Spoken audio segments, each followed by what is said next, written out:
छूटेंगे। सत्य सत्य बोलने में क्या जाता।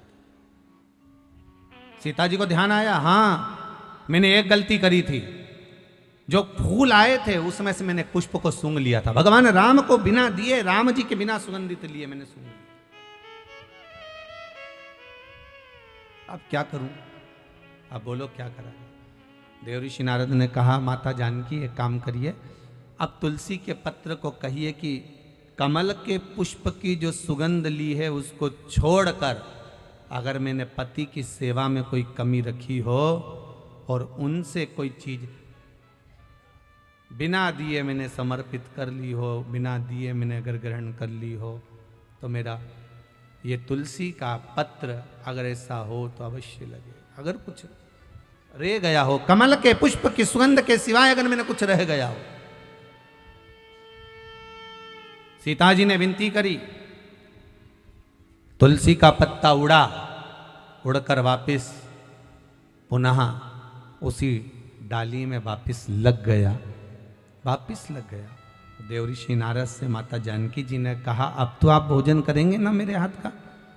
सीता जी बोली, आप भोजन करोगे ना देवऋषि नारद? नारद जी बोले, हाँ अब मैं भोजन करूंगा, चलो मां चलते। तब देवऋषि नारद ने जानकी जी के हाथ का भोजन ग्रहण करा। ध्यान देना, आंवला नवमी के दिन आंवले के वृक्ष की पत्ती मत तोड़ना। जिस दिन माता तुलसा का स्मरण कर रहे हो, द्वादशी तिथि हो, चतुर्दशी तिथि हो, संक्रांति हो, आदिक जो तिथियों का वर्णन करा गया है विष्णु पुराण आदिक में, उन तिथियों को तुलसी का दल मत तोड़। अब आप लोग कहोगे गुरुजी वैकुंठ चतुर्दशी आएगी, तो उस दिन तो आप बताते हो कि हरिहर मिलन होता है। रात्रि को 12 बजे से लेकर सुबह 4 बजे तक शंकर भगवान पर तुलसी चढ़ती है, वर्ष में एक बार। और भगवान लड्डू गोपाल पर, शालिग्राम भगवान पर बेलपत्र चढ़ती है।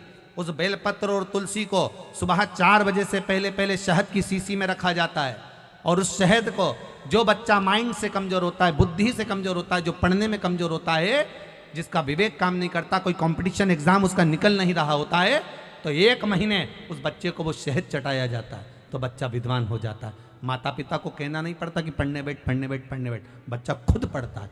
माता पिता नहीं कहते फिर कि पढ़ने बैठो, वो खुद पढ़ेगा। तो वैकुंठ चतुर्दशी के दिन आप कह रहे हो कि चतुर्दशी के दिन तुलसी नहीं तोड़ना चाहिए, द्वादशी के दिन तुलसी नहीं तोड़ना चाहिए, तो फिर वैकुंठ चतुर्दशी के दिन जो चढ़ाना है, 1 दिन पहले आप उसको रख लो संजोकर। शिव महापुराण की कथा तो यहां तक कहती है कि अगर आप सोमवार का व्रत करते हो, संकट सोमवार का व्रत करते हो, 16 सोमवार का व्रत करते हो, और आप सोमवार के दिन अगर बेलपत्री के वृक्ष से बेलपत्र तोड़ रहे हो, तो उसका भी दोष है महाराज, उसका भी दोष है। 1 दिन पहले तोड़वाइए। कई लोगों की तो आदत रहती है, आज सोमवार है आज ही पत्ती तोड़वाएंगे, उसका दोष लगता है। भगवान, कई लोग कहते हैं महाराज जी, एक माता जी ने लिखकर भेजा था, व्हाट्सएप पर भेजा हुआ था समिति के, कि गुरुदेव हम सारे उपाय करते हैं, इसके बाद भी हमको तकलीफ क्यों रहती है? कारण क्या है उसका? उसका कारण कोई दूसरा नहीं। देवताओं पर कभी दोष मत देना, कारण हमारा अपना होगा कि हमारा कार्य क्यों नहीं हो रहा, उसका कारण हम खुद हो सकते, हम खुद हो सकते। भगवान क्यों नहीं मिलता, उसका कारण हमारा खुद का है। जैसे मान लो कोई तुमसे कहे कि भैया देखो ये सामान मिला ना, और ये सामान मिला कर एक ये औषधि तैयार करना, और औषधि में तुम ये नींबू निचोड़ लेना, और नींबू निचोड़ कर जब तुम खाओगे तो तुम्हें आराम लग जाएगा, जब तुम पाओगे तो तुम्हारा रोग, तुम्हारी बीमारी है वो समाप्त हो जाएगी। अब तुमने तो खाया, उसके बाद भी तुम्हारा रोग समाप्त नहीं हुआ, बीमारी समाप्त नहीं हुई, तो तुम क्या कहोगे? उसने तो गलत बता दिया। बोलोगे कि नहीं बोलोगे? तो वो पूछेगा क्यों, मैंने बताया था तुमको ये लेना, ये लेना, ये लेना, साथ में नींबू निचोड़ना, नींबू निचोड़ कर उसका रस उसमें मिलाकर खा लेना, उससे तुम ठीक हो जाओगे। फिर ठीक क्यों नहीं हुए, उसका कारण क्या था? तुमने तो गारंटी ली थी कि मैं ठीक हो जाऊंगा, फिर गारंटी में गया कहाँ? आखिर वो गारंटी गई कहाँ? जब सियोर वाला महाराज इतना छाती ठोक ठोक के कहे कि ये करो इसके करने से ये फल मिलेगा, ये करो इसके करने से ये फल मिलेगा, फिर हमारा काम क्यों नहीं हुआ, हमें दुख क्यों मिला, हमें तकलीफ क्यों मिली, उसका कारण समझ लेना। तुमने तो कहा था कि नींबू निचोड़ना, ये दवाई खा लेना, तो आखिर वो दवाई असर क्यों नहीं करी। तो उन्होंने पूछा बताओ क्या क्या करा। हमने ये लिया, ये लिया, ये लिया, उसके बाद हमने नींबू काटा, नींबू काट के हमने नींबू निचोड़ा, नींबू निचोड़ के हमने फिर खाया, पर हमारी बीमारी तो मिटी नहीं। सबकी बीमारी मिट गई, फिर तू क्यों रह गया। भगवान शंकर ने सबका सुना, फिर तू क्यों रह गया, तुझे दुख क्यों आ गया, तुझे तकलीफ क्यों आ गई।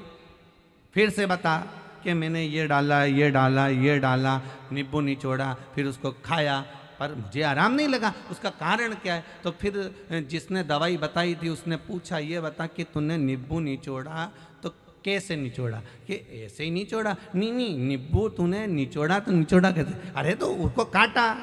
अच्छा, तो काटा कैसे, कि लोहे के चक्कू से काटा।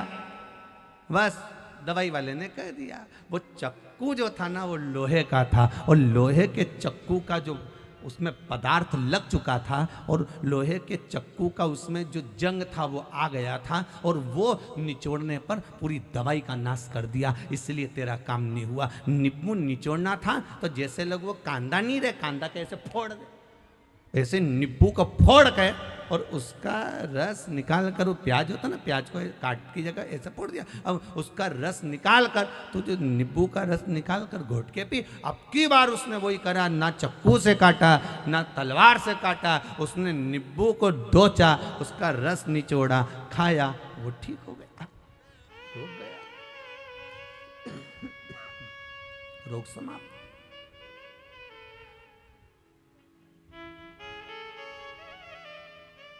अब गलती इसमें बताने वाली की थी क्या, जम के तो बोलो, बोलो तो थी। गलती किसकी थी, अपनी।